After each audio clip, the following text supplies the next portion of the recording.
Hi, I'm Adam. Welcome to my ongoing series about finding my next tabletop role-playing game.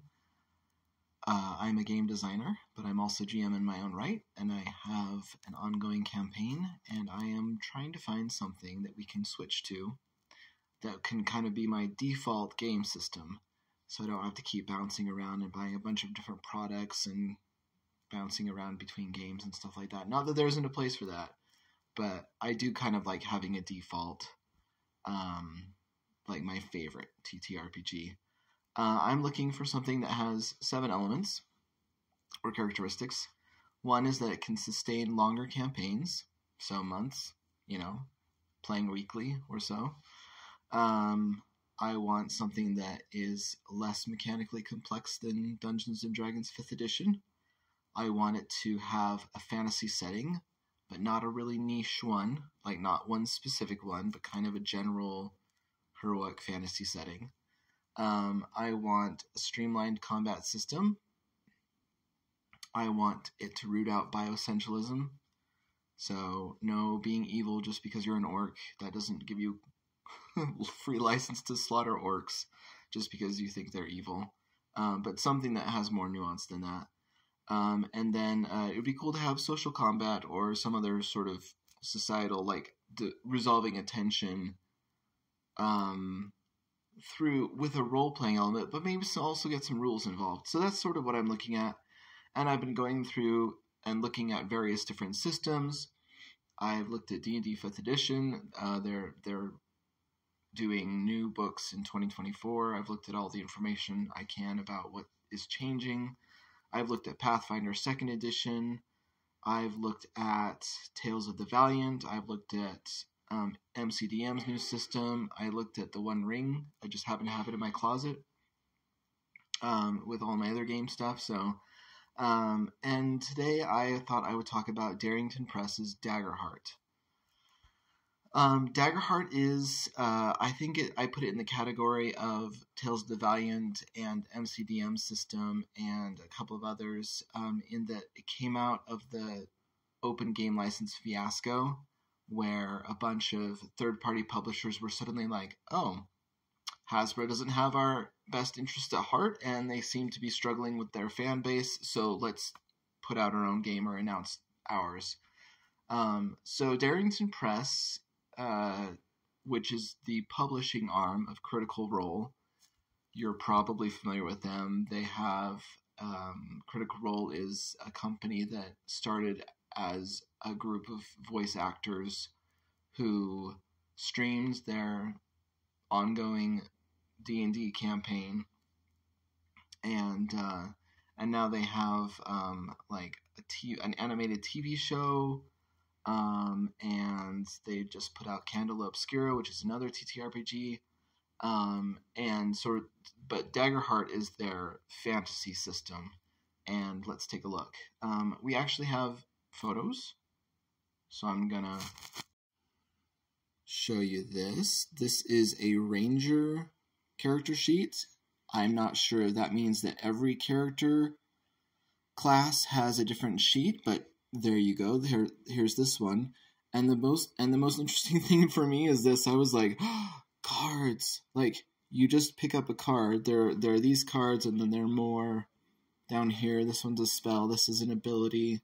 This is your ancestry. So I already like that they've disposed of the term race and replaced it with ancestry. Race just has too much baggage at this point. There's something to do with your class. So I like this tactile feel of picking up and placing cards down on the table on your character sheet. I think that's a great idea. I've tried to do that in my own way in the past. I've gotten like cards made up just for my table that have like your character's D&D race or whatever, or some of the abilities. So that for ease of use, right? You can just pick one at random if you don't care what your option is, or a quick reference. And like the idea of carrying around your character with a few cards is really, really compelling to me. Bit of a nerd about that, so that's kind of interesting. The other thing I like about this is,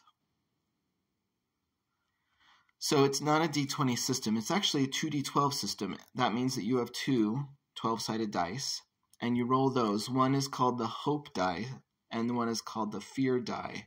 And depending on which one is higher, you announce your roll as, oh, I got a 19 with hope, or I got a 12 with fear. Because the higher one sort of gives you, it reminds me of Dungeon World in that, like, you can fall forward, or fail forward, I guess, or succeed but with complications, right? So there's that idea already just in the dice rolls, which is really, really cool. It's not like a you know, a range of numbers, but it's right there on the dice and you can see them. And it's not complicated like the One Ring where you have to have special dice that you pick up in a product or specially made. You can pick up any two D12s, and as long as they're different colors and you can remember which one's which, you're set. And that's kind of cool. Or it's really cool. I like that. I like that idea. It also sounds like their death mechanics are more interesting. You have, when you are almost dying, you have three options. You can go out in a blaze of glory and like slaughter everyone, but you're definitely going to die. So you get like this huge mechanical advantage right at the end, and then you're out of the game, I guess. Or you can lose a hope slot and be scarred from the experience, which is really, really compelling, like in just a narrative way. That's really interesting.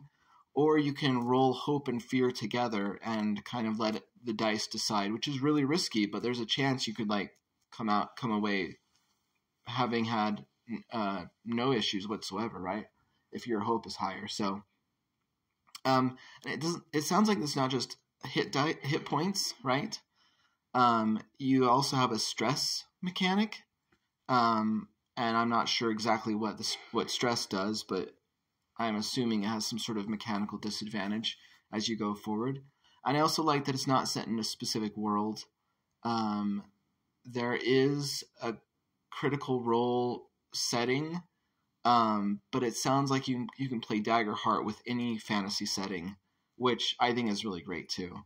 So this is another one that's sort of coming, but is not here yet. And I'm not sure when it's going to arrive on the market, but I'm looking forward to seeing more about it.